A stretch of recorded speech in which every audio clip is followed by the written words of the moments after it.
नवरात्रि का पर्व भारत में शक्ति और उपासना का सबसे बड़ा अवसर माना जाता है। यह 9 दिनों तक चलने वाला पर्व माँ दुर्गा के 9 स्वरूपों की आराधना के लिए समर्पित होता है। प्रत्येक दिन माँ के विशेष रूप की पूजा की जाती है और हर रूप का अपना अलग महत्व होता है। नवरात्रि के चौथे दिन माँ कुष्मांडा के स्वरूप की पूजा की जाती है। यह स्वरूप सृष्टि, ऊर्जा और सकारात्मकता का प्रतीक है। मान्यता है कि जब ब्रह्मांड का अस्तित्व नहीं था और चारों ओर केवल अंधकार ही अंधकार था, तब माँ कुष्मांडा ने अपनी दिव्य मुस्कान से सूर्य, ग्रह और नक्षत्रों सहित पूरे ब्रह्मांड की रचना की। इसलिए उन्हें सृष्टि और आदि जननी और ब्रह्मांड की रचयिता कहा जाता है। माँ कुष्मांडा का नाम अपने आप में गहरा अर्थ रखता है। यह नाम 3 भागों से बना है। कु का अर्थ है छोटा, उष्मा का अर्थ है ऊर्जा या प्रकाश और अंड का अर्थ है ब्रह्मांड। इसका सीधा अर्थ हुआ कि वह शक्ति जिसने अपनी छोटी सी ऊर्जा और मुस्कान से पूरे ब्रह्मांड को उत्पन्न कर दिया। माँ कुष्मांडा के स्वरूप में यह संदेश मिलता है कि माँ की शक्ति असीमित है और वह असंभव को भी संभव कर सकती है। माँ कुष्मांडा का स्वरूप अत्यंत तेजस्वी और भव्य बताया गया है। उन्हें अष्टभुजी देवी कहा जाता है क्योंकि उनकी 8 भुजाएं हैं। उनके हाथों में अमृत कलश, गदा, धनुष बाण, कमल, चक्र, कमंडल और जपमाला रहती है। यह सभी वस्तुएं शक्ति, ज्ञान, साहस और करुणा का प्रतीक है। माँ सिंह पर सवार होती हैं और वीरता और निडरता का प्रतीक है। उनका तेज इतना ज्यादा है कि कहा जाता है सूर्य को भी अपनी ऊर्जा माँ कुष्मांडा से प्राप्त होती है।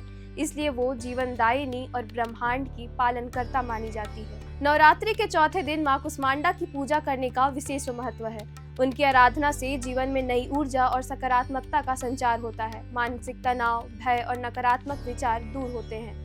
विद्यार्थी और ज्ञान की खोज करने वाले भक्त को विशेष लाभ मिलता है क्योंकि माँ उन्हें बुद्धि और एकाग्रता प्रदान करती हैं। उनकी पूजा से घर परिवार में सुख शांति बनी रहती है और रोग शोक दूर हो जाते हैं।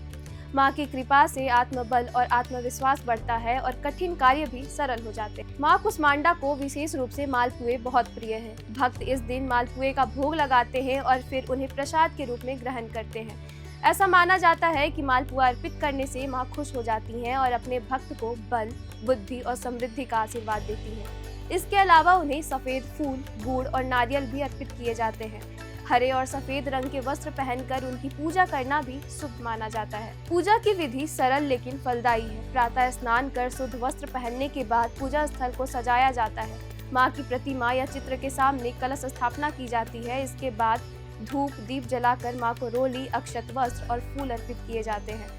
फिर मालपुए का भोग लगाया जाता है। पूजा करने के समय मंत्र का जाप करना अत्यंत शुभ माना जाता है। माँ कुष्मांडा की कृपा से भक्त को सांसारिक लाभ मिलता है। सांसारिक रूप से धन, यश और सफलता प्राप्त होती है।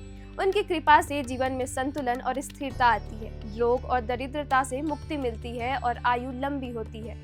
माँ की उपासना से भक्त के जीवन में शांति और समृद्धि का वास होता है। नवरात्रि का चौथा दिन हमें यह सिखाता है कि माँ कुष्मांडा ही सृष्टि का मूल शक्ति है। उनकी पूजा करने से जीवन में प्रकाश और नई ऊर्जा आती है। भक्त के जीवन में अंधकार और नकारात्मकता दूर होती है और उनके स्थान पर शांति, सुख और सफलता का संचार होता है। इसलिए भक्त पूरे विश्वास और श्रद्धा के साथ चौथे दिन माँ कुष्मांडा की पूजा करते हैं और उनके आशीर्वाद से अपना जीवन मंगलमय बनाते हैं। फिलहाल इतना ही। आप सभी को नवरात्रि के चौथे दिन की ढेर सारी शुभकामनाएं। हम ऐसे ही माँ दुर्गा के 9 रूपों के बारे में आपको बताते रहेंगे, तो देखते रहें एयर नाउ।